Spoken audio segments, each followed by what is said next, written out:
poetry that looks like a dragon in flight. He says he knows his way better when he visualizes the city instead of memorizing street names. They have no meaning to him. My son likes to get lost in the city, and I never know where he has been. He always manages to come back hungry and tired, his long arms dangling beside his skinny legs, his full lips muttering about some new discoveries, and his eyes bright from the fresh air and exercise. My son won't walk the city any other way.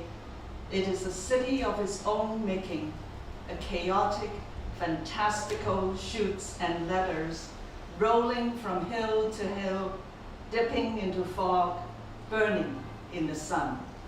Thank you.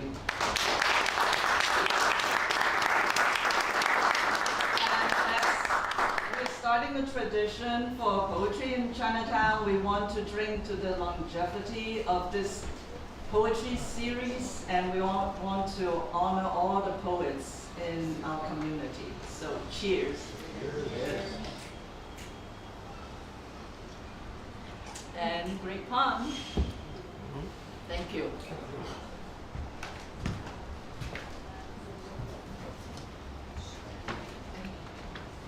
Good afternoon, everybody. Welcome to yet another third Saturday Poetry in Chinatown. This afternoon we have two wonderful features. We have Shadab Zeest Hashmi and we have Alan Harris. Two very, very different artists, but very talented and with a lot to say. We're going to have an open mic and invite you up to share your wonderful words. First of all, cell phones. Check your cell phone, make sure that you either have it turned down or turned off. I will check mine as well, make sure. Okay.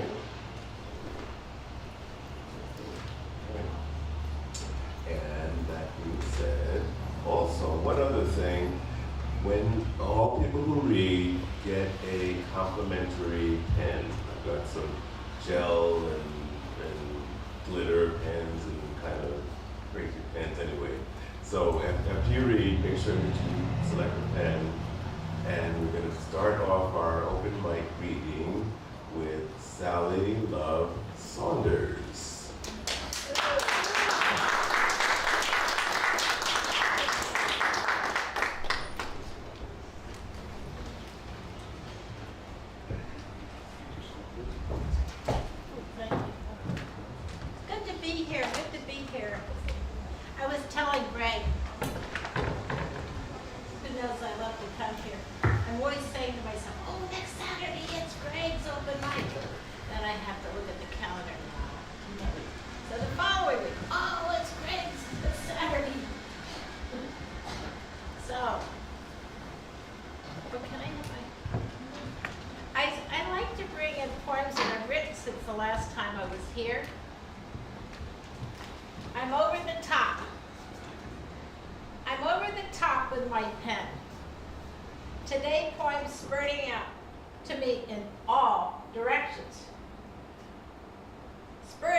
Grow fast. I'm over the top with my pen. Standing next to roses, feels as though sweet warm lavender juice is pouring over my soul and over my heart. Instead of pumping, my heart is singing a yodeling song. Standing next to roses, feels as though sweet, warm lavender juice is pouring over my soul. When I go to the Marina Green, seagulls come to greet me. They recognize my hat, so they fly and sit and welcome me. Today, one heard I wanted to write a poem. So the seagull positioned himself across from the bench, for my sitting and writing. So I went to sit on this bench and wrote this poem. When I go to the Marina Green.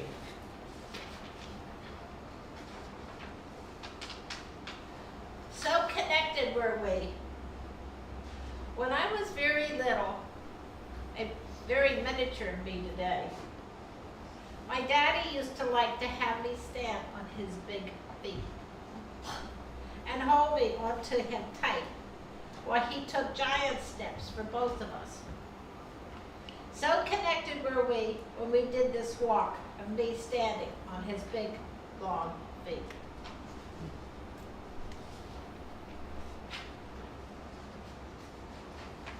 Fashion show of seagulls. Fashion show of seagulls. Seagulls strutting their wide wings, one by one, on fashion walk of the sky. A completion of seagulls, modeling, strutting in the air. I vote for one, this one, then the next one. Now there's another competition, looking forward to. Next series of seagulls modeling their wings on the fashion show of the air. My pen wants. My pen wants for me to hold it and spin it into words. I'm sitting here watching the world go by. The fast walkers stir me to write and think. My pen wants. My pen loves to wander up and down hills, wanting to explore other side. My pen pulls me along as if I'm riding on a comfortable dog sled, gliding on ice with northern lights dancing overhead. My pen loves to wander. The moon grows. The moon is a silent guest who sits alone, watches, and glows. The moon grows fast like a child until full grown and wrinkled, it passes on. Back to seagulls. Seagulls sitting on water. I'm sitting on a bench. Does the still gull feel water tickling its belly? I feel the stillness of the water soothing my mind. Seagull and I both sharing the calmness.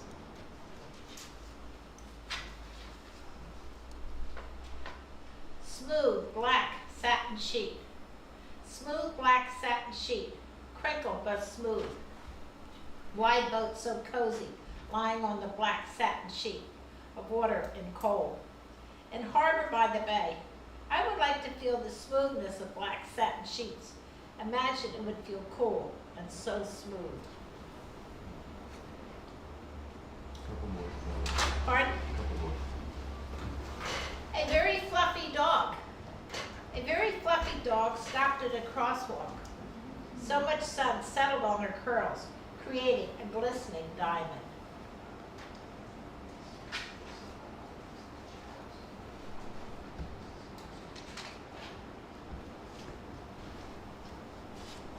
I'm cheating, I'm passing quickly past those short ones.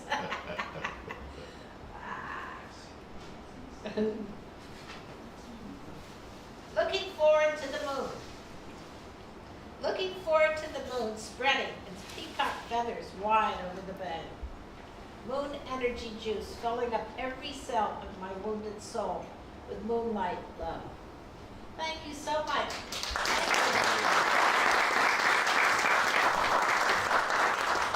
See you next month. My pen. Oh, my pen, my new pen. Oh, let's see.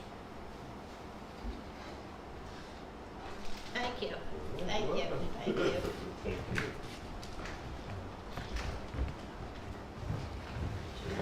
Next up, we have Bernard, followed by Barbara and Jack.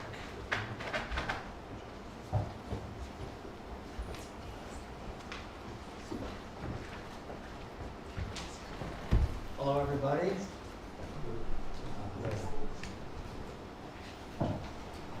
This is my first time here.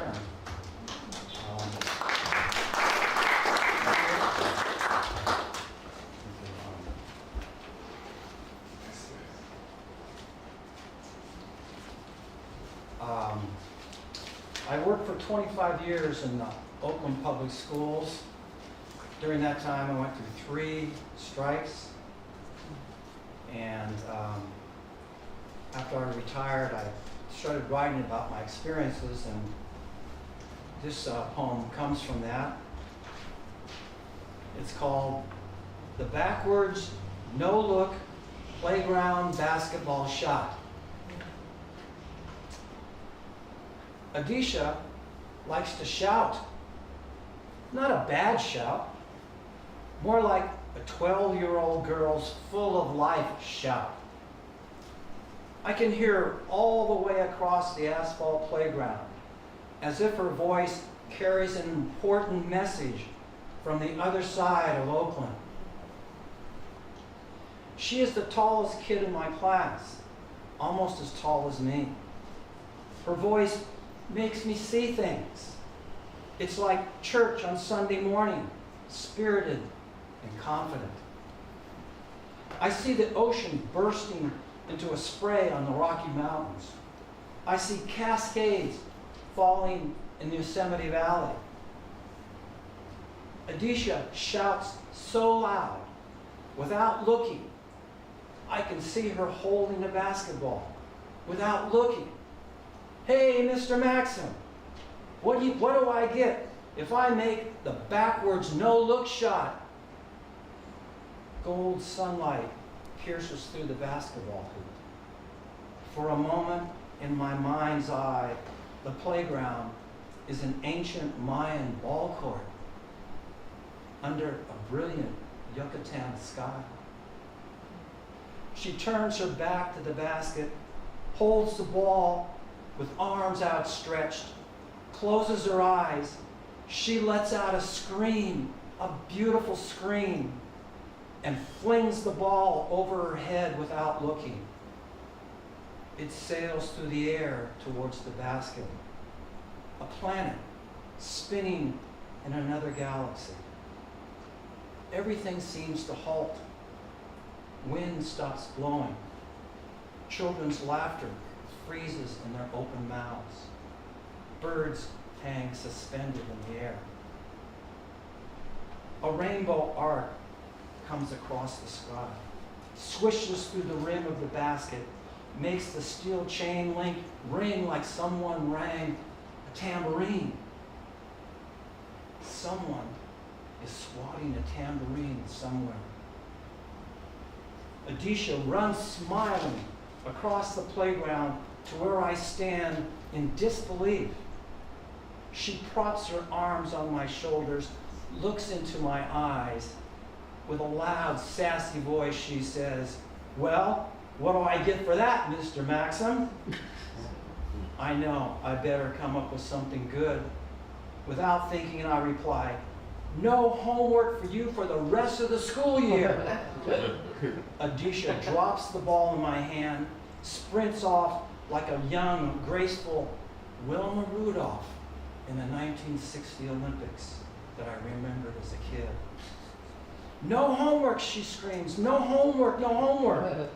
She knows I have a smile on my face, though she doesn't look back to see. Thank you.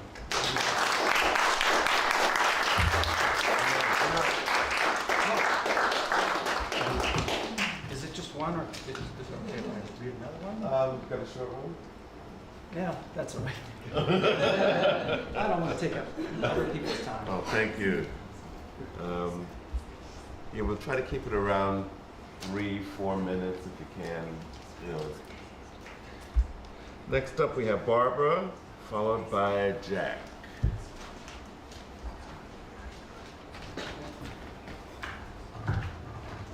Hello, everyone. 2 short ones for me. The first is called Erasure. A friend scrubbed her public profile of credentials, renounced accomplishments, and even her name. Shed identities that crimp and all varieties of judgment those identities attract. Rejections and dirty looks, fawning and envy, rot on the ground with that snake's old skin left as jerky for squirrels. I can't let go of my persona yet. My past is patina, is rings in a tree stump, is gems encrusted where life has chafed, crushed, and catered my flesh, is the stalk of a dandelion cut down by a weed whacker, blowball resting on the sidewalk, waiting for the wind.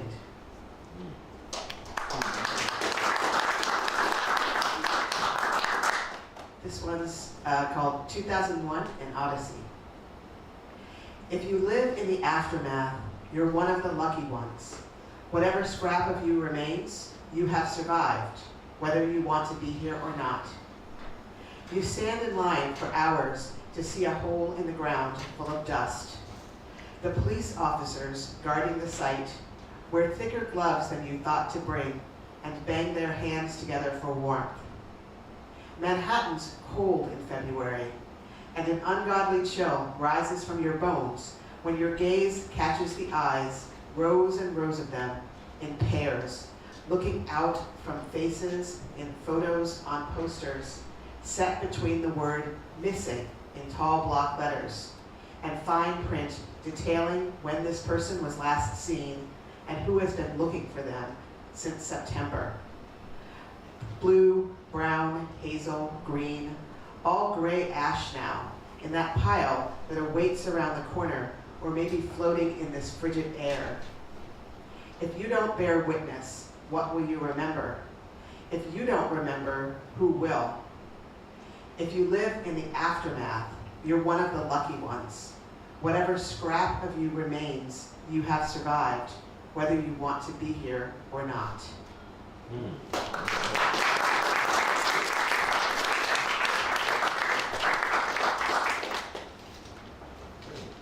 And next we have Jack Melander.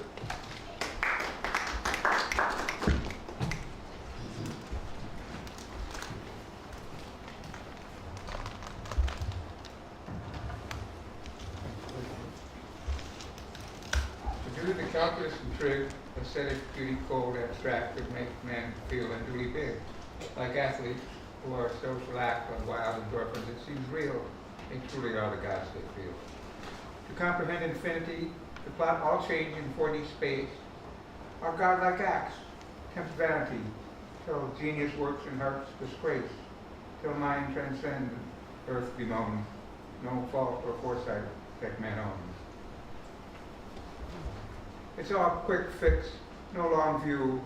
It's hide the residue anywhere, rush the profit, keep it coming, marvel whatever contradictions crop up and technologies proliferate, species die off, global warming, coastal flooding. Our labor-saving schemes today to fertilize the land and, let's say, or speed ourselves our freight along, technologies that made us strong are killing. It's all over town. What plants and animals are down the stream of water, wind, and time. Although we've known this quite a while, to know but not to stop the crime. Two hearts, the heart of friendship and the heart of desire. Two minds, the mind of feeling and the mind of thought. How sugarcoat these friendly animadversions so that my brothers listen? O mind of brainy smartness in the seventh quadrant of the perceivable universe where all coordinates are negative. Does the pulse of thoughtful feeling yet throb in empathy with other men, as in desire for love's allure? Chaos. If I suddenly choose as the only answer to tedium's doubt to fall into but come back with the news, the supreme scene of chaos without, then, long having dwelt where everyone is, I'll pause at part 2 of the plan. Now back with old friends, maybe dumb with wondering how a mere man can show how these suburbs of Saites are just where the chaos is from.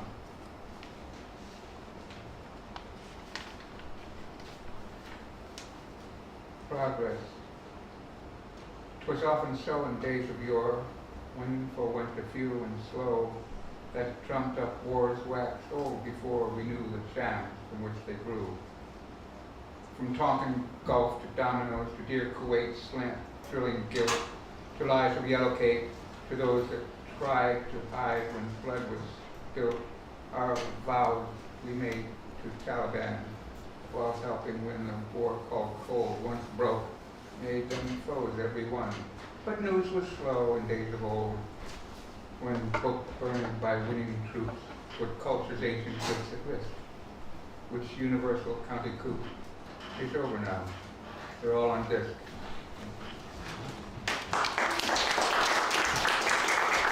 Yeah.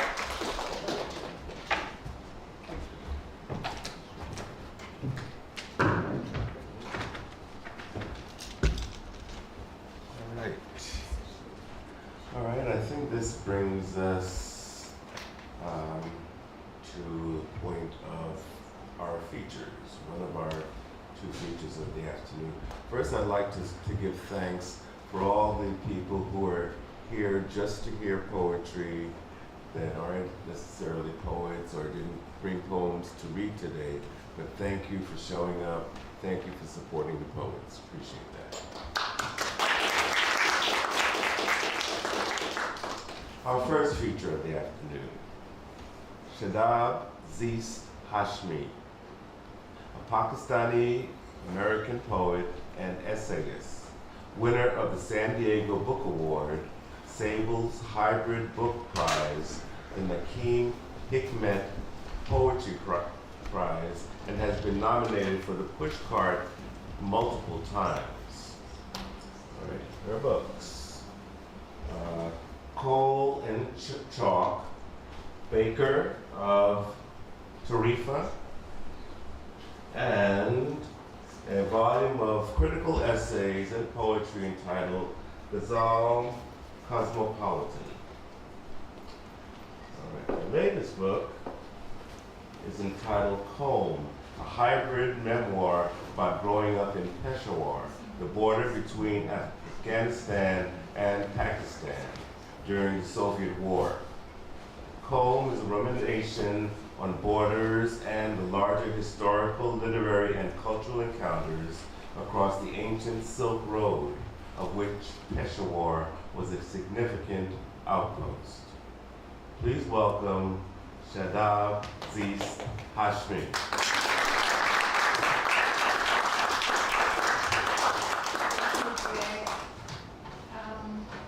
Thank you so much.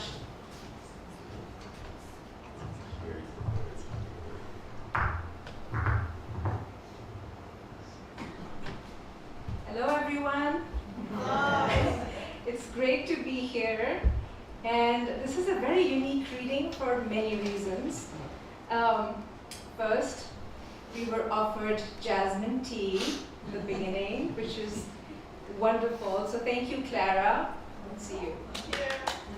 Thank you. Very special. Again, thank you everyone for being here. Thank you, Greg. My husband's here because it's wonderful that he could. We live in San Diego, so we're from. But he's joining us from China. He got in yesterday, and my two dear friends who were very accomplished poets that I admire, were also here. So I'm feeling very grateful and very fortunate. Thank you, everyone. I'm going to begin with a love poem. I'm going to be reading some new poems today, and this one is called Love Poem Between Brush Tip and Paper. Love poem between brush tip and paper glides like a panther in goosegrass, shrine of air in soap bubble. Swallow I cannot tell apart from almond branch or slingshot. Love poem exhales ink, makes blossoms of hiccups, sparks of spittle. It rubs its wings to shine a light on the soul given a rib cage, and the other shaped from a rib, made neither free nor without prayer. Her soul cemented to the potter's wheel, breath rising to the sky's tablet, writing love. So I've been exploring in my love poems this idea of earthly love and divine love, and this next poem is called Love Poem Carried by the Hoopoe, and it has a reference to the biblical and the Quranic story of Queen Sheba and Solomon, and how the hoopoe bird was the messenger, is traditionally thought of as the messenger of love, and sort of connecting the lovers, taking messages back and forth, but also connecting them to the divine, because he's divinely commanded to do so. Love poem carried by the hoopoe, its shadow curling, crossing Milky Ways, lunar cuts, craters, ice, and oceans of dust. For us shorebirds with no fine crest or velvet flight, just the formula of love in veins, exact ratios between each other's wingtips, trills, intuiting light in fractions and wind's directions. We fly low and long, turn for joys folded with aches in proportion, turn seasons from burnt nests to gold leaf pages, our poem in mythic talons above. I'm going to read another love poem, and this one is a reference to an Islamic tradition, an idea of having angels on both your shoulders. On the right shoulder, so when you're born, these angels sort of become your companions, and the one on the right shoulder records all the good deeds, and the one on the left records all the not so good deeds. Love poem balanced between your shoulder blades, where two angels play seesaw, never losing sight of you, one on each silk floss wing. You dip in ink, fingers jammed in the moonlit sarcophagus of poetry, lips sealed with tannin, tar, and a longing that splits your chest in two, meter and rhyme asunder. Angels have no way of knowing your thoughts. Their heads, perhaps soft and plumed, or angled like pruning scissors, have remained bowed over your life scroll since the moment of your birth. Angels, poets without tongues, imagine nothing save the vile, doleful, or ravishing that shakes you to the core, from which they measure less than 3/4 of a foot each. The unseen gleam of your breastbone, they sleep, drink, dance light, are made to extinguish side by side with you after the hours blow away like a hurricane of lies, after the rhapsody of your life has pierced angel-sized tears in their report to the divine. And I'm going to move on to ghazals. I wrote this book about the culture and craft of the ghazal. The ghazal is a love ode. It's a very ancient form of poetry, which we have known in the US for more than half a century now. And in my book, I have poems. I have ghazals and qasidas, both genres of poetry that entered different cultures, originally from Arabic. And they made their way from Arabic to Persian, and on to Hebrew and German, and then Urdu, which is my native language. And from Urdu, it was transferred to the US in the 1960s. And so we've had American ghazals since the 60s. And my book sort of traces the history of the ghazal in sort of memoir essays and craft essays, but also includes my own ghazals and qasidas. So I'm going to read a new ghazal. The theme today is the beloved, which is, the ghazal is a love ode. So it's, and I'll tell you a little bit about the form so you can appreciate this poem a little bit better. The form has couplets, and there is a refrain. And you know, when we're dancing, most people don't know all the lyrics, but they know the refrain, so they sing together. There's a moment of sort of communion and harmony.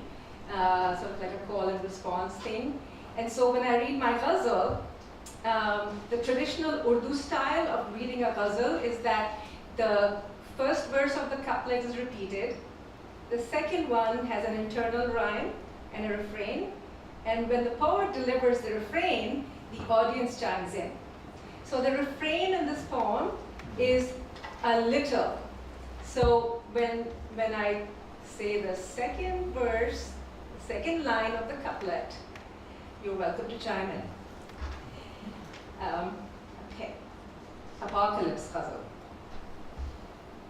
Pouncing from screen to retina, cyber ray kills a little. Pouncing from screen to retina, cyber ray kills a little. Avoid soot, plastic, beware, even perfume kills a little. This spring neither crocuses, peonies, nor primroses arrived. This spring neither crocuses, peonies, or primroses arrived. Only the Toulouse goose quacks and the tailor bird trills a little. How we walk to the oldest feud or kiss thrown by the sun. How we walk to the oldest feud or kiss thrown by the sun. How broke backs to split atoms labor the soil till a little. The planet reeks of ink. Here the word the Times refers to the newspaper, the Times. The planet reeks of ink, blood games of the times dressed as language. What the planet reeks of ink, blood games of the times dressed as language. What bounties hubris will sponge, poetry will refill a little. And the last one is called the signature couplet, and the name of the poet appears. This genre was part of the oral tradition, so the signature couplet had the name of the poet. So, and I used by name Zeest. Zeest in the chill of the universe's amaranthine night. Zeest in the chill of the universe's amaranthine night. Let one skipped beat your human sputter and spark thrill a little. Thank you.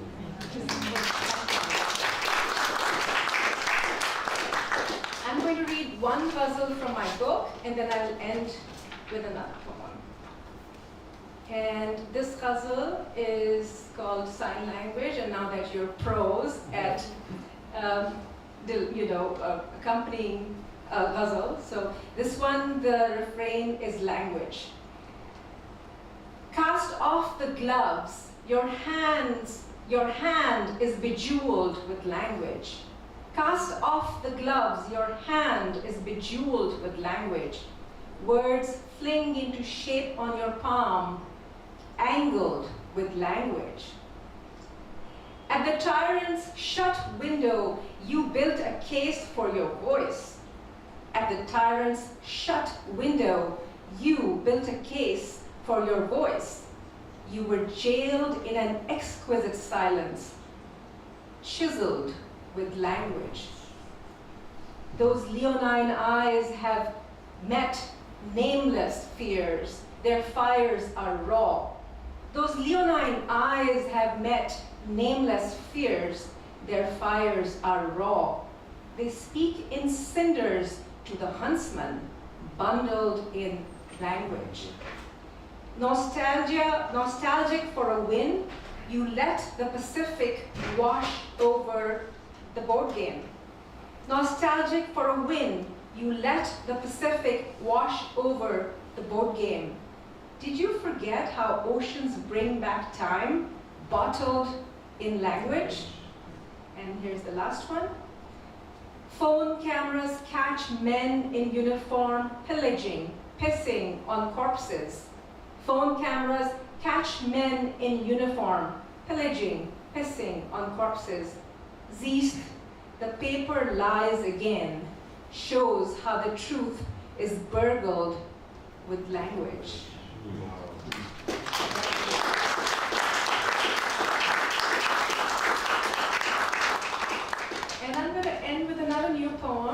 And here the theme of the apocalypse and love come together. Okay, so, and there's a little footnote about what this poem, the framework of the poem. The Arabs of antiquity read the sky as leaps from one constellation to another, measuring distance, orienting by the imagined leaps of the gazelle. The gazelle is also a stand-in for the beloved and said to be the inspiration behind the genre of love poetry called ghazal, which you just heard. So when I was thinking about this idea of measuring the sky as leaps of the gazelle from one constellation to another, I also thought about time and the end of time and the apocalypse, of course, climate crisis. So the gazelle here, poor gazelle, is very burdened. This poem is in 5 sections, and these are the 5 leaps. Dear gazelle at the end of the world, listen.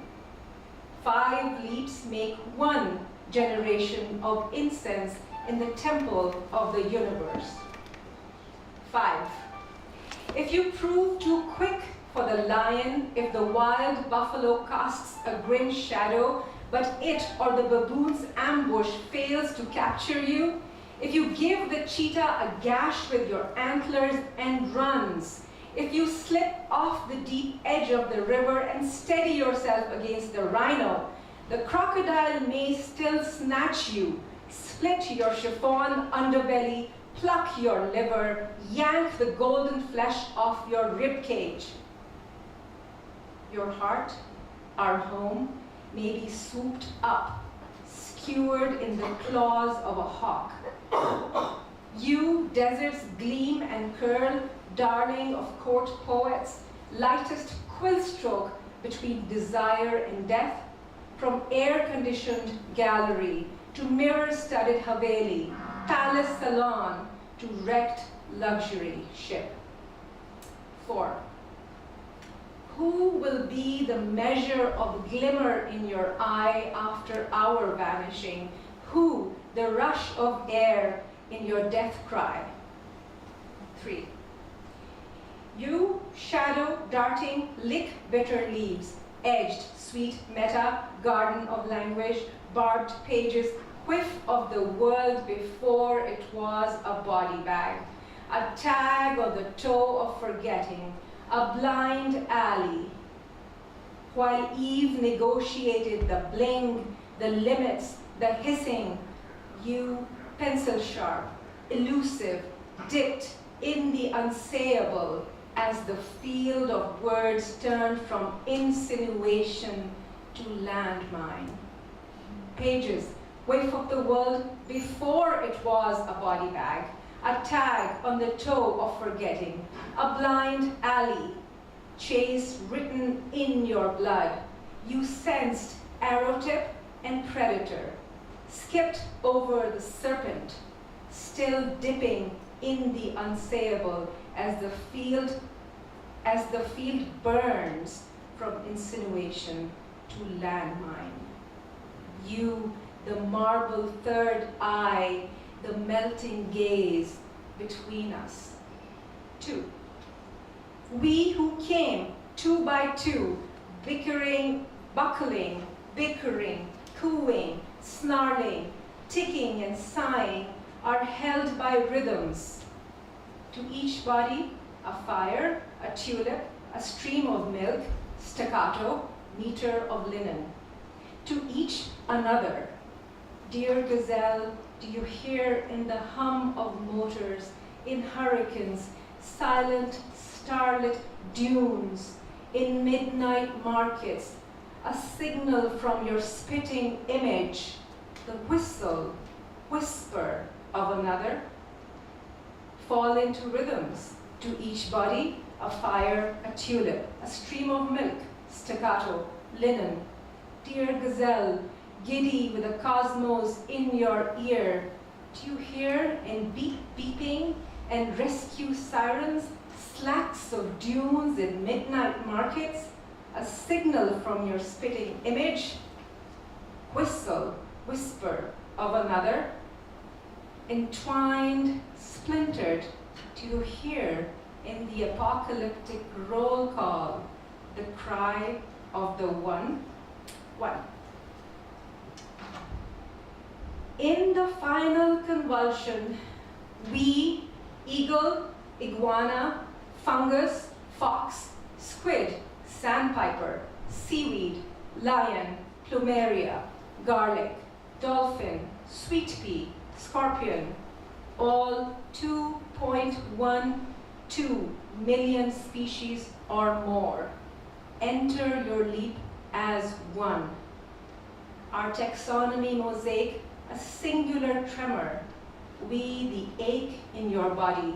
We, the soot of sprig, brow bone, gill, stem, sternum, tongue, trunk, wing, musk, sob, seed, scale, husk, sentience, fur, nails, and memory.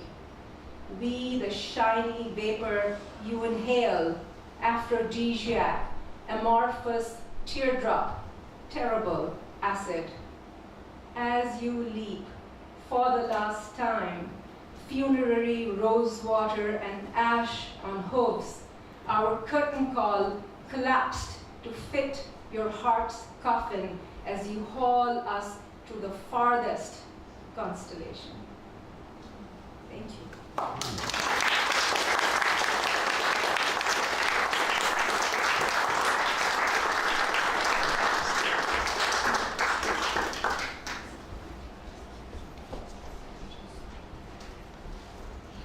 All right, one more hand for Shadab Zeest Hashmi.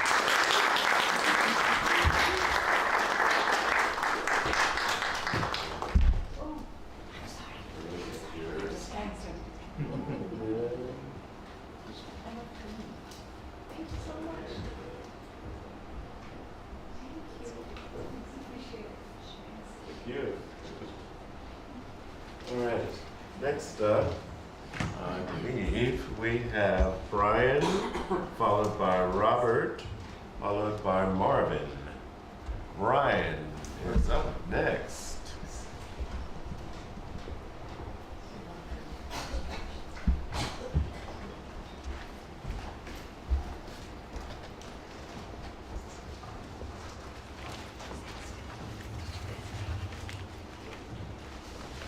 Hello.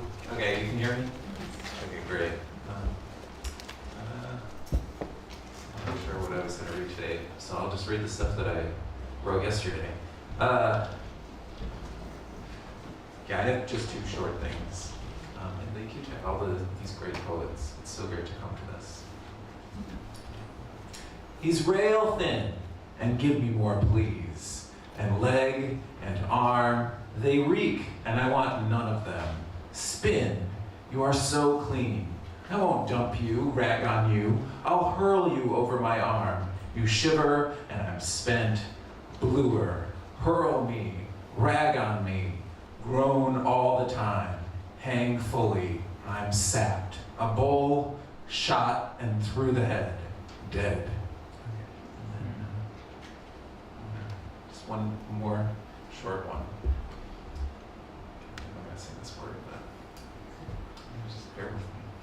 Maybe I'll delete the recording. It's not possible. I'm a school teacher, so this is always a little scary. Hi, kids. So if you like fucking, hold on. I'd be that kind of king, the kind who wraps both arms, the one who buries his face in, holds your neck. I'd be some kind of large man, pouring down on you and lifting all the pounds. And heavier still, it hangs down and it hangs in. And he's still here to blow. How hard he goes, hurl him all the way down. Throat and chin as one, head up, and he's high held. This is no cradle, and he's no boy. And now he's no man. Thank you.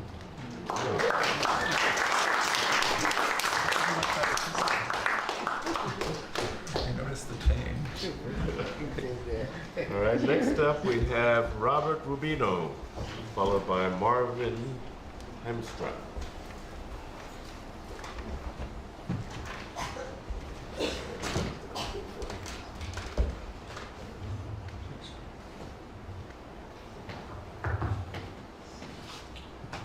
Thanks, Greg, and thanks, Clara. It's always great to be here. This is a quote from Orson Welles. Poets must seek out and cultivate their contradictions. This piece is called When Meditation Was All the Rage. 1 minute, you're feeling enlightened, meditating with brown-robed, beatific, bald Buddhist nuns. Next minute, you're feeling frightened by high beams flashing, horn-honking, tailgating pickup. 1 minute, you follow your breath. Inhale, exhale, release restless, random, distracting thoughts.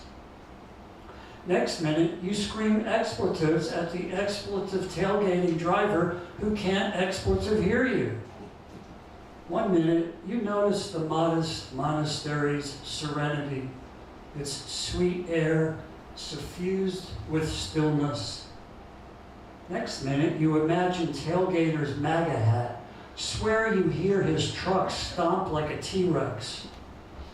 1 minute, you're grateful for the monastery's sparseness, its safe, spotless space, sacred.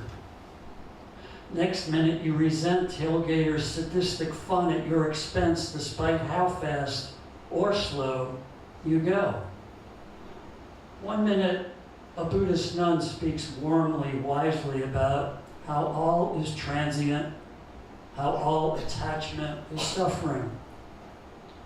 Next minute, you see your effing afterglow reduced to effing ashes on a 2-lane blacktop. 1 minute, you're kneeling, knowing there's no past, no future, only the here and now present. The next minute, you're screaming, you want to pass me? Pass me. Fuck me if I'm pulling over. 1 minute, all is right with the world. All is contentment with you. All are forgiven, including you. Next minute, you slow to a crawl, turn on interior light, raise middle finger, hold pose for posterity. Whatever happens, happens. Namaste. Thank you for listening.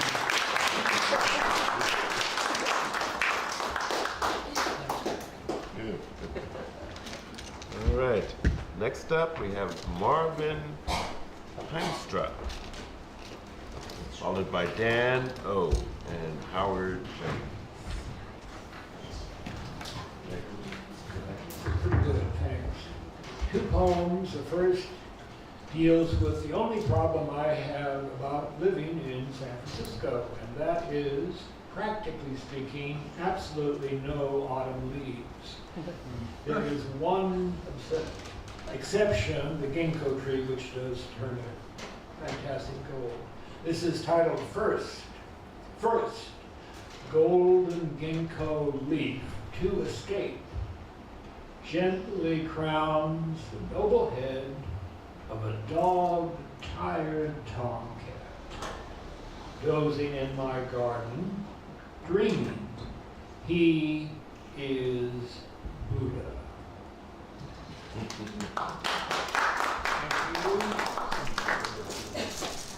The next is a poem from my self-help book On the Way, with the complicated title, In Doubt, ? Please Hug.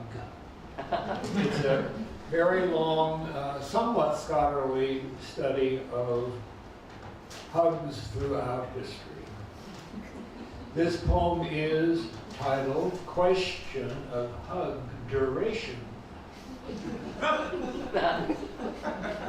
Please avoid that yo-yo or proverbial bounce hug. You're gone 1/2 second after impact. For a memorable short hug, count to yourself with the pace. You would count maple leaf cookies. 1 cookie, 2 cookies, 3 cookies. Absolutely no hint of a rush. Longer hugs can be enriched by an appropriate hug homily or a warm, spirited voice tone. For example, you smell like lilac. 2. It's been too long. 3. How's your personal trainer's French bulldog puppy, sweet little Pierre? 4. Remember, Shakespeare said, thought is free. Don't forget, always maintain a sincere smile on your mug as you unhug. Thank you.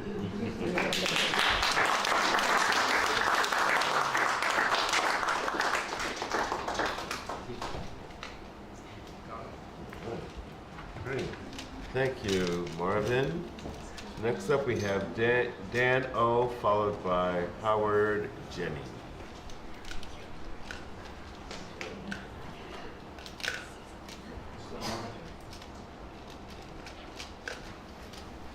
Good to see Marvin. Haven't seen him in years. Good to see old friend back.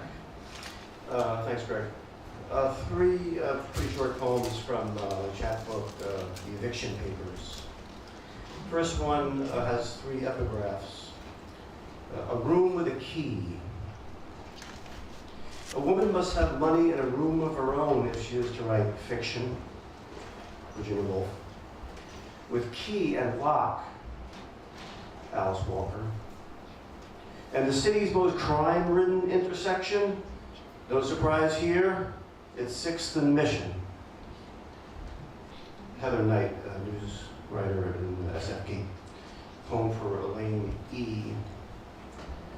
Heroin addict saved from the needled streets of 6th and Mission with a room in Henry Hotel at 6th and Mission. Thanks to Mayor's Office, Housing Initiative, spends all day on the needling streets of 6th and Mission, curled up like a magician's bent spoon.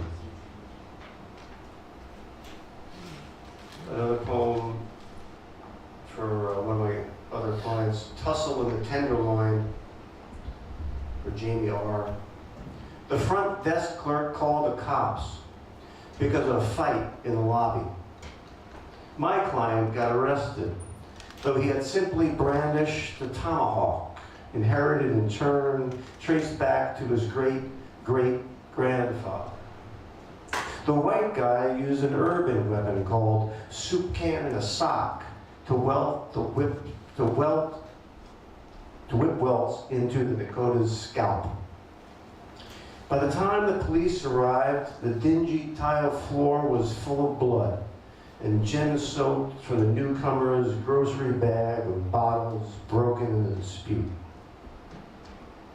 There was grainy video that looked bad for both sides, but only the Native American was cuffed and jailed. So now he's facing another eviction. People, if anyone's connected with the law, you might have heard the phrase, think like a lawyer. So this poem is called Think Like a Lawyer. It's used a lot in law school. Think like a lawyer. After judges' unethical order, murderous rage stayed by Zazen.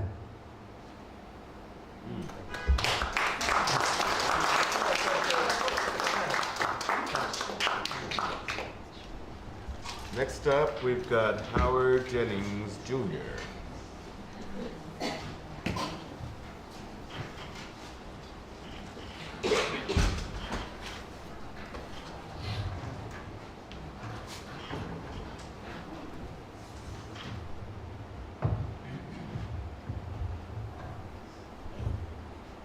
How you doing? My name is Howard Jennings Jr.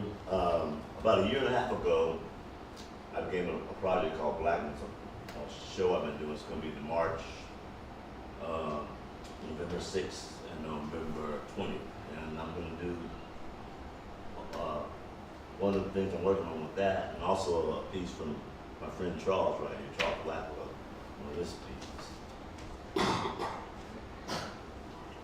we would travel from Roxbury to Harlem to Huff, Philly, to Chinatown, but it's all been very few. Chris, his black coffee, cake fried, maybe get on the Melody Kohl train or Monk, Mingles, because we've been in our own conversation to the sounds of donuts, bobbling over lonesome, bluesy beat buckets, bops, and expresses. The elevators take us to the deep top. You question today, and the blues question tonight. You say, who's jazz? Or who is no jazz? Sad, you ain't got so the beat becomes another quarter note hung outside the drive. Add in a new time, sings a 4 to 4 and 2 to 2, for we travel. Walk in the cool to the beat of a different drum. Step lightly, no fries, no freaks, no barking sisters or hungry hounds, no crops to pick, no craps to shoot, no cops, and no gas heads, and no jive you. So step lightly, no screaming babies in the cold, and no broke down elevators to pick our nose, no Cadillacs on empty or a Buick to even ride. Instead, some boppers rocking the long coast to walk and walk to a bow and becoming philosophy. I'm cool and groove. So speak to me, Daddy-O, as it blew me, baby, as it puts me down.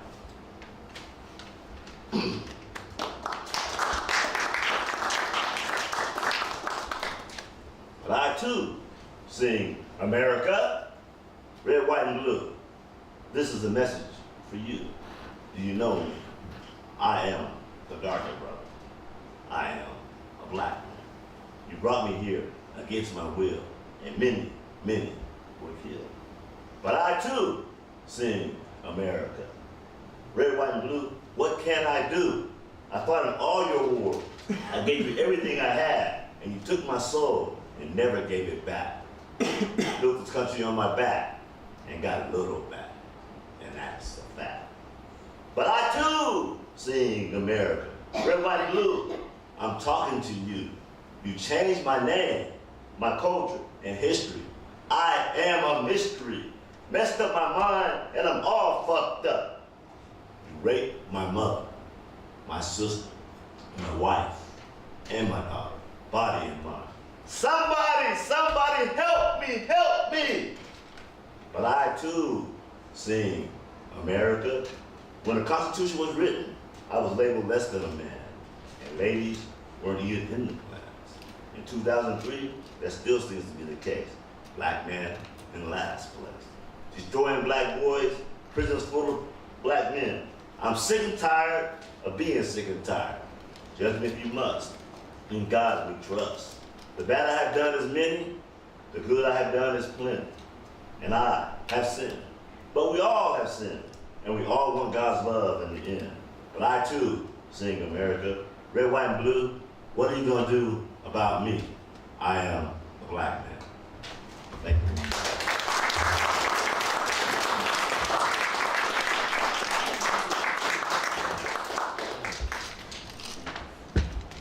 All right.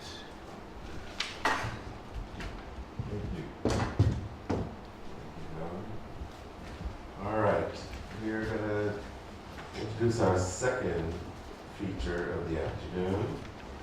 First, I want to mention his books, A Glimpse of a Glimmer of Alan Harris. That's one.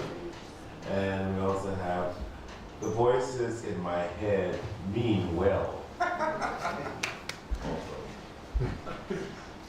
So those are available, as well as Shadab's books are here as well. So, Alan Harris. Spoken word is informed by his years performing stand-up, sketch, and improvisational comedy on stages in New York City and Los Angeles, which is also a city.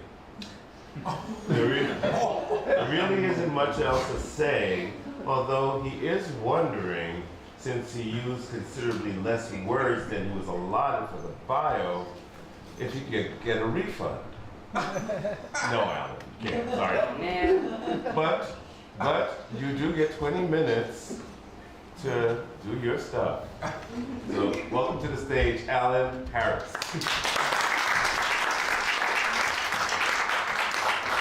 I'm not this short. Thank you.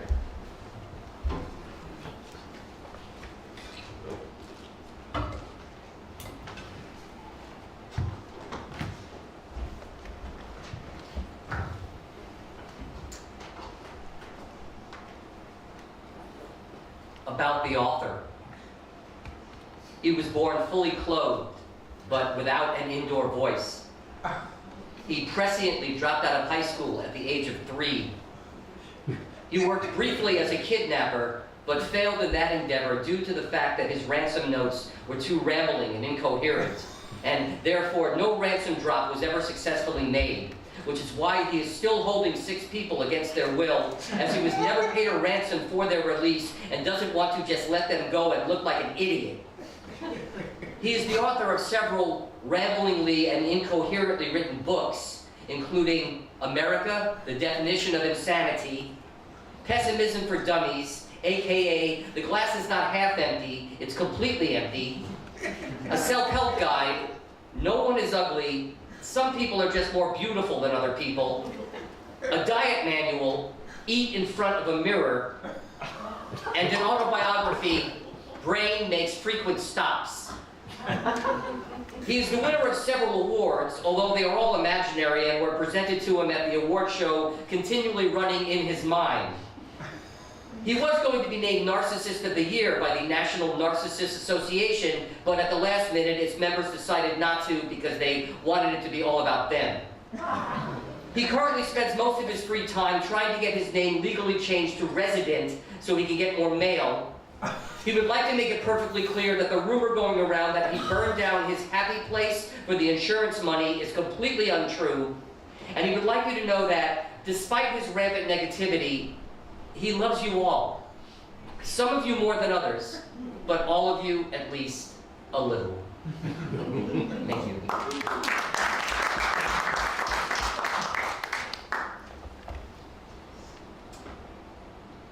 Be warned. There will be swearing. In fact, there's going to be a lot of swearing. That is how I express myself. Profanely, crudely, obscenely, offensively, in a direct, aggressive, no holds barred, take no prisoners kind of way. And if you can't handle that, well, you're welcome to leave. No one is holding you here against your will. There's the door. No, not over there. It's over here, at the other end of the room. Now, turn left. You see the door? No, not that door. That's the door to the men's room. You see the little stick figure drawing of a man on it? You see the word man underneath that? You see the sign underneath that says restrooms are for customers only? That's because that's the door to the men's room. The exit is next to it. No, to the right of it. No, the other right. Oh my God, it has the word exit in big red letters above it. Are you blind, or do you just not know how to read? You know what? Why don't you just come back and sit down, and when I'm finished, I will show you where the exit is. No, I can't do it now. I'm about to read my poem. Yes, the one with all the swearing in it. I understand that the point of you wanting to leave now is so that you won't have to sit through my poem and listen to all the swearing. But you know what? There's a very good chance that the next poet who comes up here is also going to read a poem that has swearing in it. Poets often use profanity. It's a very effective form of expression.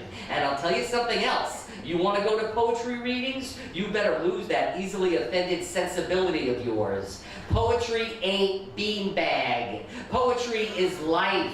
And in life, people swear. And real poets will reflect that. Real poets confront the readers of their poems with the raw, ugly language of real people living real lives. It's the poetry of the modern world, of profound confusion, of moral ambiguity, of existential angst, of corruption of the soul. And you expect a poet to express that without swearing? No. Sorry. You're in the wrong place. And there's the door. No, not there. It's the other end of the room. Now turn left. No, that's the door to the men's room. It's the door to the right. No, the other right. You know what? Hold on. I'll be right there.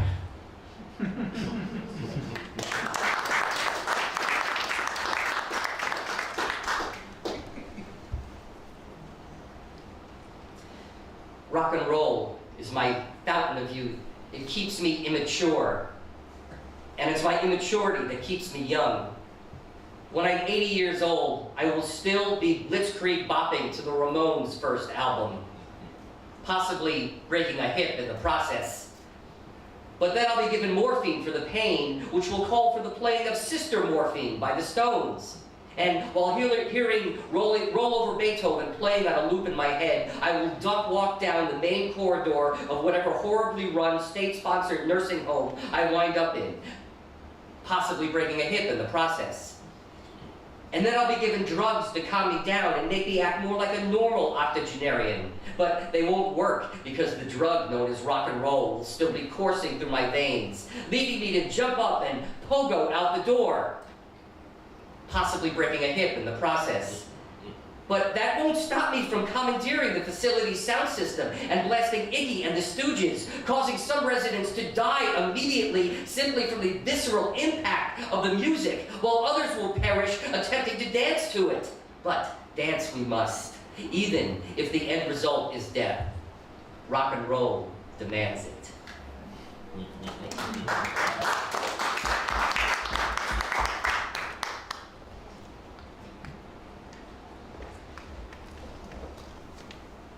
Ode to the key grip of that old movie that I saw on TV last night.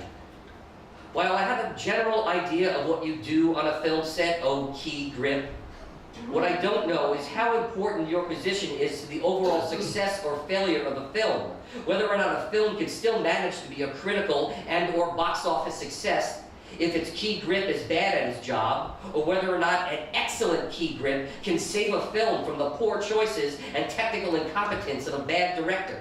Like, how many times has Steven Spielberg's ass been saved by his key grip? But one thing I do know for sure is that part of the budget of this film went towards paying the salary of the holder of that position, which means that whoever was in charge of deciding how the money in this film's budget was spent felt that it was imperative that some of that money go to a key grip.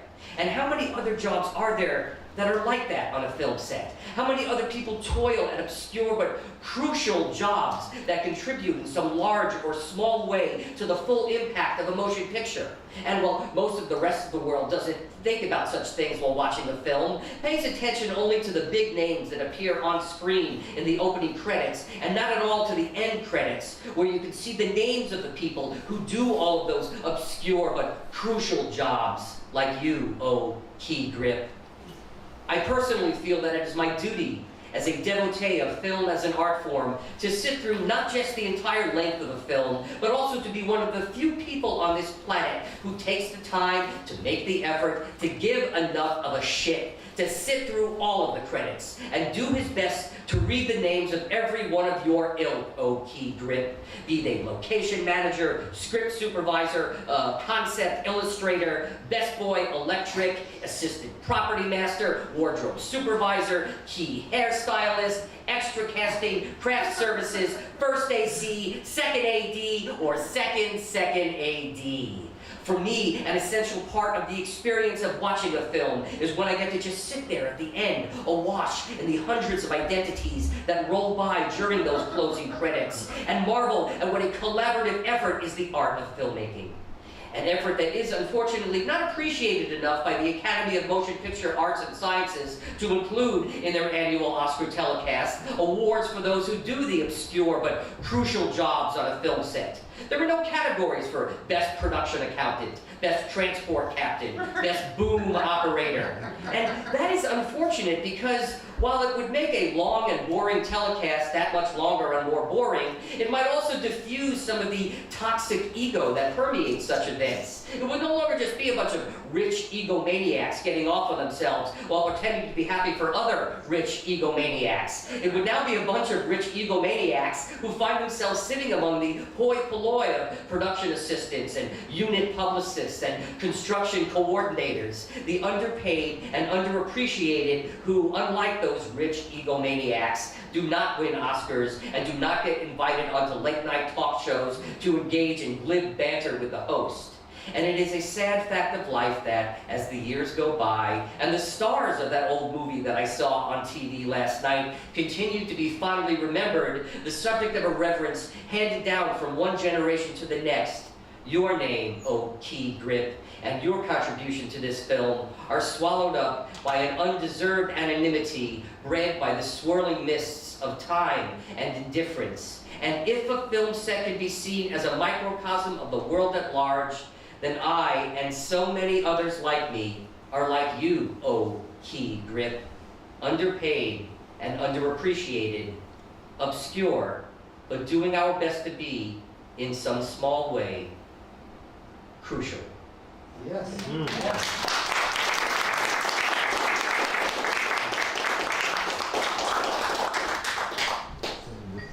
That's something? Yeah. Oh, that's it. Okay.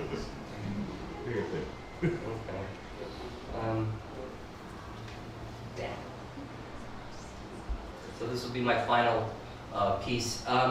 Before I do though, I want to thank Clara Sue and Greg for having me here. This is a real honor. This has really become one of my favorite readings to come to. There's such a great vibe in this room, and I think the fact that it's in Chinatown is part of that. Though I could do without the hills that I have to climb to get here. I think cardio is overrated. Anyway, thank you very much.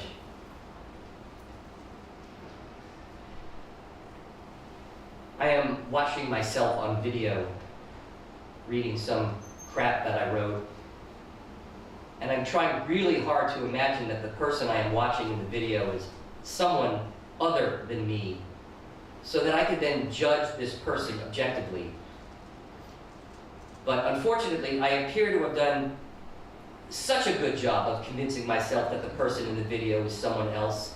I have so successfully crafted a detached, dispassionate, impersonal point of view from which I can judge this person that I am watching in the video, that I have accidentally called into question my whole sense of self, my whole conception of my own identity, of who I am and what I represent in the world and beyond. Because if I am in fact not the person in the video, then maybe I am also not the person sitting here at this keyboard writing this piece. Which means that at the moment, I am, for all intents and purposes, a person without an identity. And while I have lost my way many times in the past, been befuddled and flummoxed and discombobulated and unglued and unscrewed and unzipped and mixed up and fouled up and shook up and spaced out and out to lunch and punchy and punch drunk and slap happy and shot to pieces and glassy-eyed.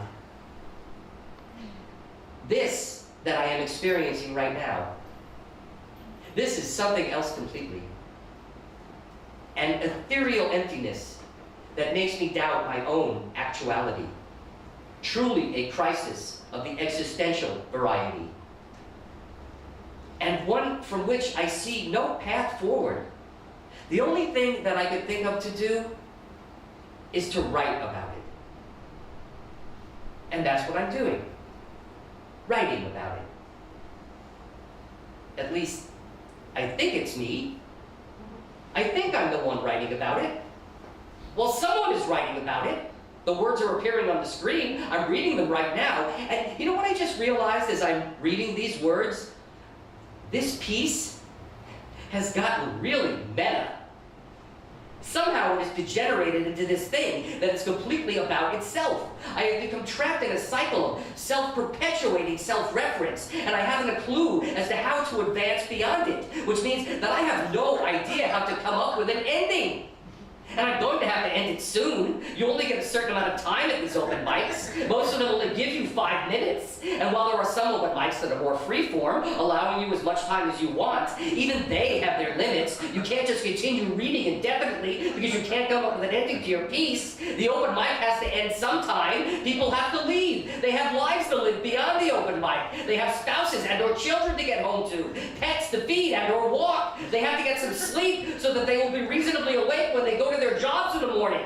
So I have to figure out how to break this cycle and come up with an ending to this piece before the entire local economy collapses because everyone is falling asleep at their jobs.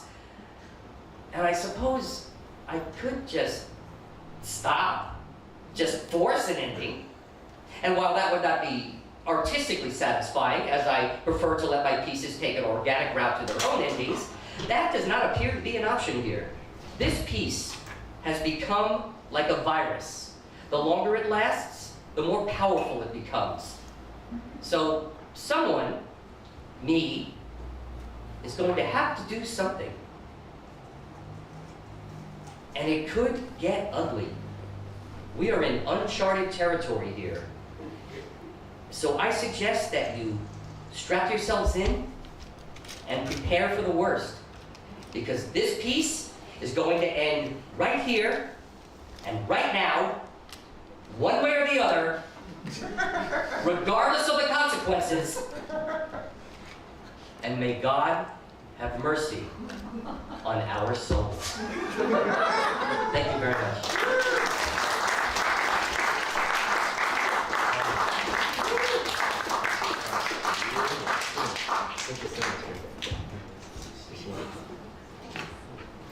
Another hand for Alan Harris.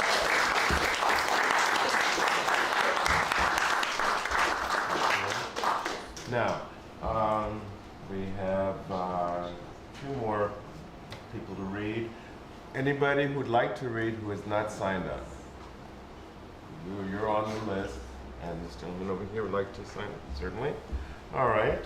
Bren Winan, Sarah Menifee, Anna Burke are the next people. So Bren.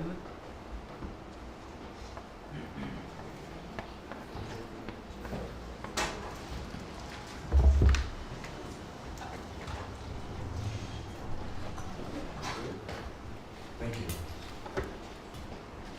Self. They say that supernovas leave black holes behind. Great behemoths the light tries to twist around.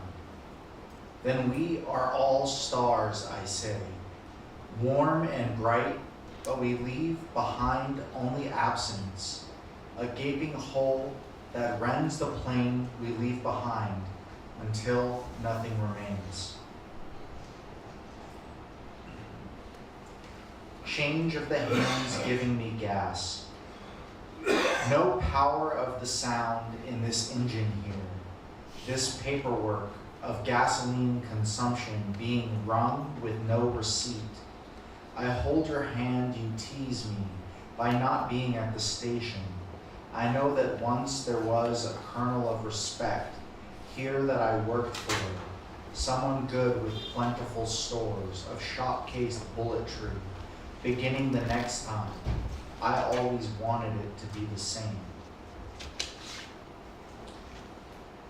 Mermaid soup. The way the mermaid saw, she looked through emerald's cat's paw diamonds. I said, come taste some. She said, don't waste them. And I said, red and blue, oh my. Magic mermaid not included.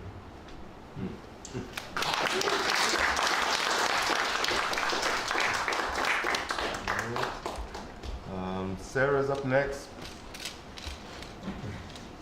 Ready?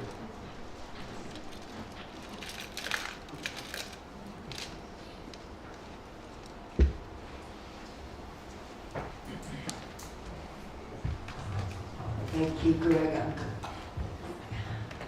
Thank you, Greg and Clara, everyone here. I look forward to this Saturday every month. With his back to the window, his smile is a bright delight, a slice of white light. When he laughs and makes a bright chain of rhymes, as I drink my first cup, autumnal light. Tell me what you did as a little girl or a little boy.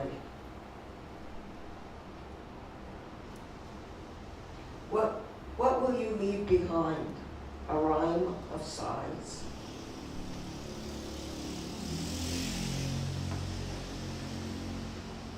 This is for Jack. Movie. When you and I lived together poor and affectionately, you turned on my TV saying, maybe there will be a W.C. Fields movie on. And there was, a one-time miracle. The fingers you count love on are infinitely numbered, and laughter waits nearby, wet in the rain. Every day of rain is the same day eternally.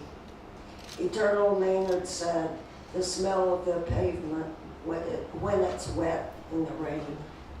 His words, the rain, it blows the new year in.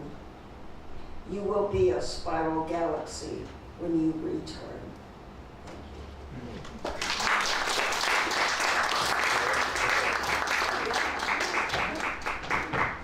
Let's see.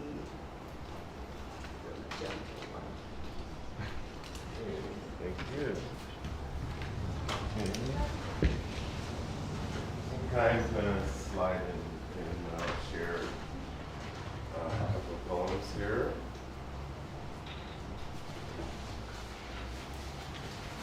This one is entitled One-Way Trip.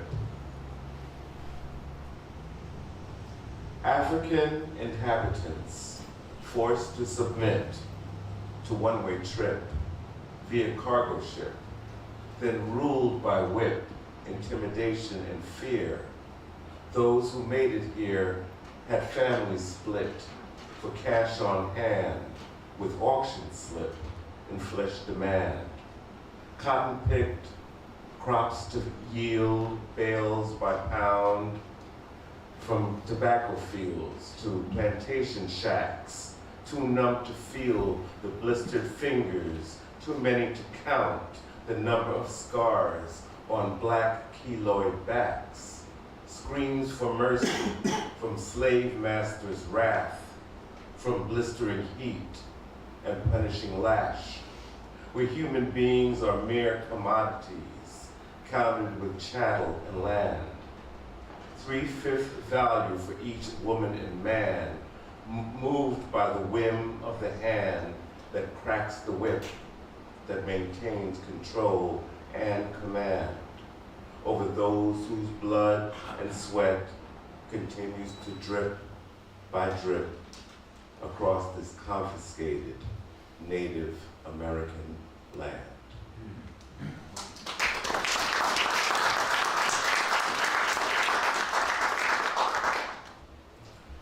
General apathy. Comrades, it's time to unite to fight a common enemy, marching under the command of an advancing general apathy, who is more than happy to lead us towards inaction, relegate us to reacting instead of being proactive or tracking a better course. So much easier to resign from life when we're already so tired and only desire to be safe and secure. Why worry for lack of lock or key if there's no curiosity of what lies behind the door? But how can we achieve any unity? Feed the power, fight the power, or feed the poor, when we don't seem to care that we don't care anymore.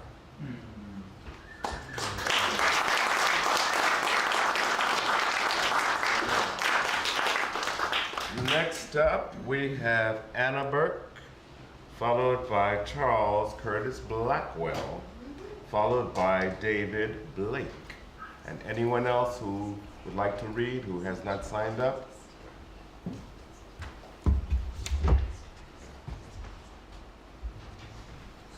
Hi. Today I'm going to read something written by another author. Her name's Joan Barano. The poem is called Morning, and it's from her book Blackberry Winter. Morning. And nothing needs doing. The day stretches awake, feeling the blood move. September sun, the shift so sudden. Welcome. Evidence everywhere, as if light left a wick on the wet leaves. Dew drips from the eaves, redwood deck cool underfoot, the smell of dust, dry grass, burnt wheat hills, and coyote mint. The sheen of chlorophyll veiling the ripening tomatoes. You wish you'd planted more fruit and vegetables, wish you'd watered your garden more faithfully throughout the short, hot summer. Nevertheless, the rhododendron buds are set for their first spring bloom.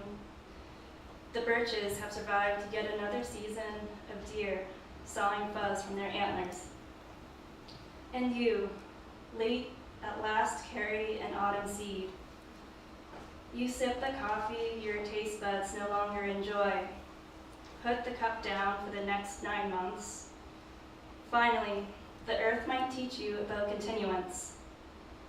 You watch a tabby at the feeder swap seed left and right to the ground where she likes to eat. Watch a hummingbird with an orange cap plunge his black beak again and again, 21 times, into the red plastic spout that swells with just enough sugar to fill his narrow throat. While the sun angles further to the south, you sit back in your folding chair, your hand resting lightly where your 6-week child floats beside a translucent yolk sack. Its fast-beating heart, the first sign to savor, a leaf of fresh mint in your mouth.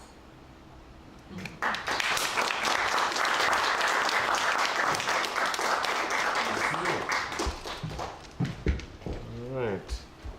Charles Curtis Blackwell, please come to the stage.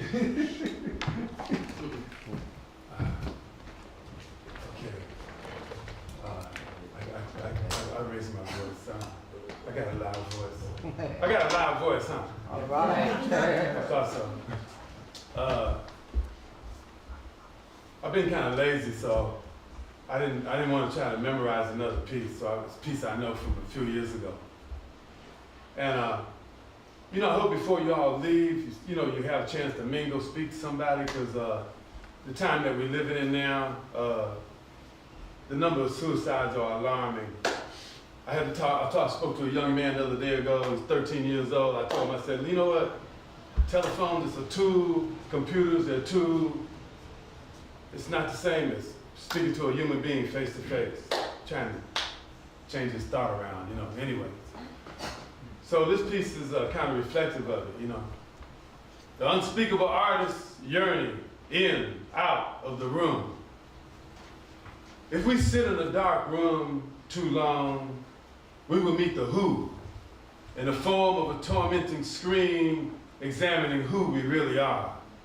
And as fearless as we may be to ourselves, those ghostly cries are all of us, laid out in the dark. But if we stay in a dark room for so long, we will meet the who in the form of all the colors that reside on the other side of the rainbow. Indigo unveiled, magenta unwrapped, and cobalt for all the chants given when the soul gave chase to something that resembled an Eastern religion. But now, those ghostly cries chase something as we find ourselves sitting in a dark room.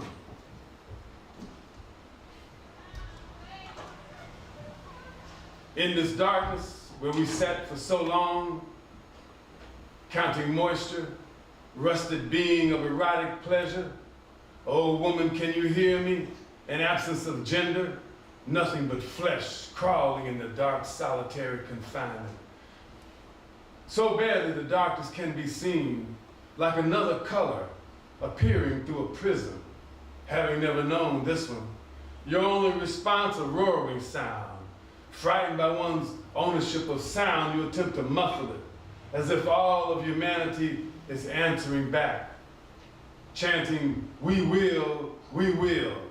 The hurtful attempt to murder all those voices has prolonged your stay in this dark room for so long until this ravaged savage is conquered by light broken. In humility, granted. Wow.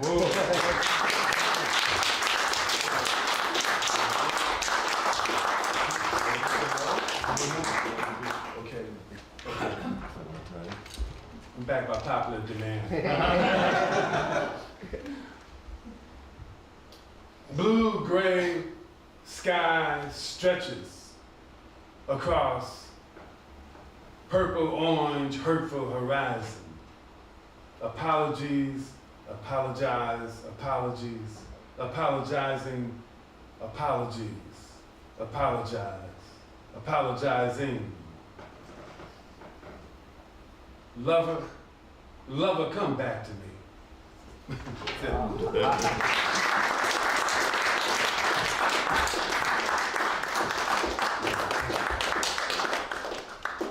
Oh yeah. Hey, thank you. All right. Anyone else who would like to sign in who did not get a chance to sign in? I know David Blake is up next, but anyone else who hasn't signed in? All right, David Blake, please take the stage. Hi, I translate occasional poems from German. Today I'm going to read you one from Bertolt Brecht, who you probably know as the librettist for Threepenny Opera, from which we get Mac the Knife, and the lesser-known City of Mahagoni, from which we get the incredible pirate Jenny song, where a hotel maid dreams that she's the leader of a band of pirates and thinks of what she'll do to all the rich hotel guests. Brecht did a lot of hundreds of love poems, my favorite title of which is On Losing Your Virginity While Doing Laundry. But here's a short one. It's called The Torn Rope. The torn rope can be knotted again. It will hold, but it's dismembered. Perhaps we'll see each other again, but there, where you left me, we can never meet again.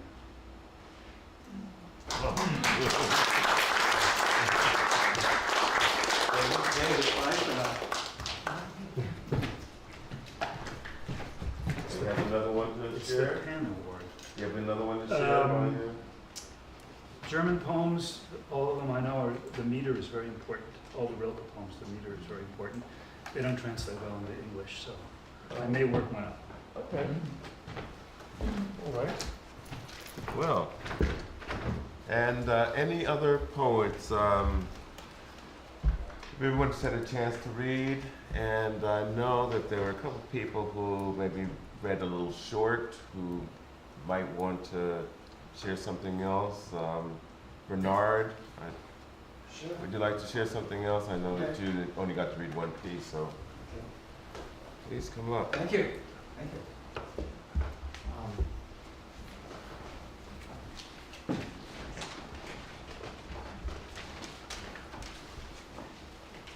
I used to live in San Diego back in the 70s, and I was sort of active in the poetry community back then, but I've been gone for a long, long time from there. And I wrote a ghazal back then. I'd just come across it, but I'm not going to read that one. But if I could show it to you sometime. But this is called Coyote on Palomar Mountain. Palomar Mountain is down in San Diego County. Most people, when they think of San Diego, they think of beaches and sunshine and, you know, that kind of cliche stuff. But if you go out to the eastern part of San Diego, there's very tall mountains like the Sierras. And one of them is Palomar Mountain, where for most of the 20th century, the largest telescope in the world was. The Hale telescope up on Mount Palomar from the California Institute of Technology.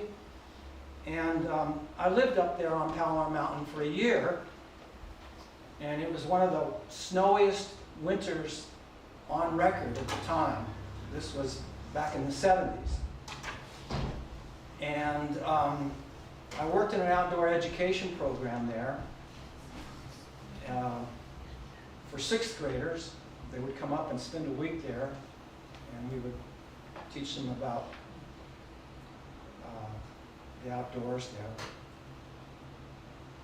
And one morning, after a very large snowfall, I saw some coyotes. This is called Coyotes on Palomar Mountain. I saw 4 crossing the meadow. Most I've seen together. Their winter coats full, buff smooth, fragile, morning light, porcelain. Their legs move like scissors, slicing through numb air, cold, hard around them. They all had the pointed trickster ears. Maybe it was the snow that fell all last night, bringing them together, 4 of them, this high up on the mountain. I'd never seen them up here. Each one flint the cold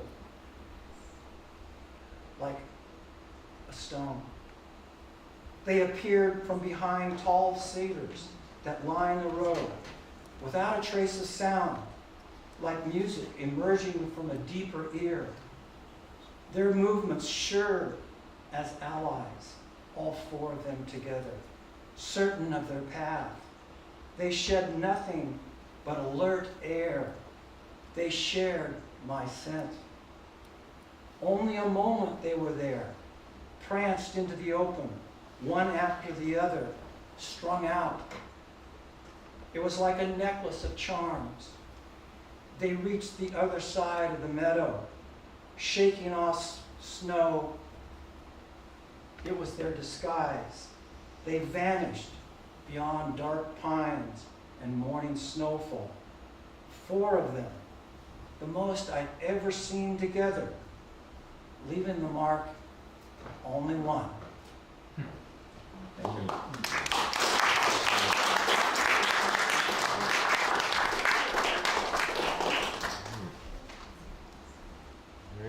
All right. Anyone else like to share? We have a few more minutes. Anyone else like to share any other words? I know people have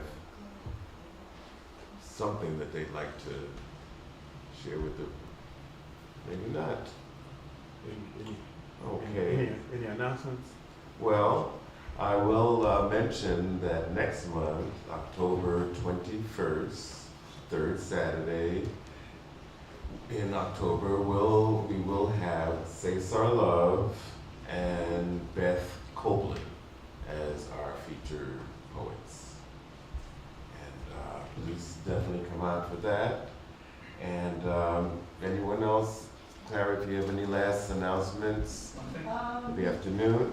So at 4 o'clock today, we have a Chinese movie. Actually, I don't know if there's any English subtitle to it. There are. There is? Yeah. Oh, okay. So it's called Pan Si Dong. It's about the spider, the spider's cave. So it should be very interesting. It's an old movie. At 4 o'clock, and then at 8 o'clock. No, at 7 o'clock tonight, we have a Scary Girl salon. And this lady from London came over, and then she's pairing up with a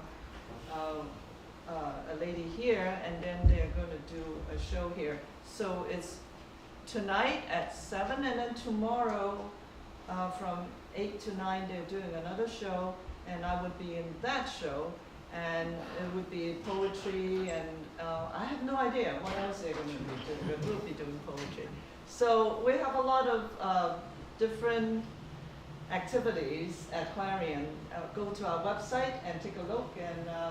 And for me, the Poetry in Chinatown is the most exciting event every month because I'm a poet and I love to be with the poets. So thank you so much for coming.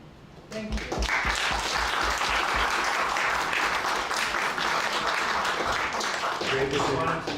David, did you have something there? People who missed it, that there's about 1,000-person strong demonstration on Market Street right now for freedom for Iranian women. Okay. Thank you. Thank you. Thank you all for coming out. Thanks to all the poets. Thanks for all the listeners and the supporters. Come back again. Have a great month. Thanks again to Alan and to Shadab.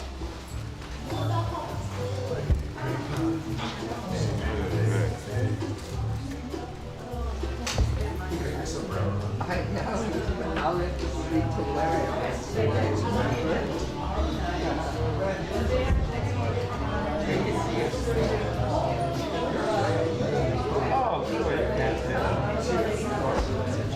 You pulled it off. Sure. Oh, by the way, books for sale. Books for sale. Some poet.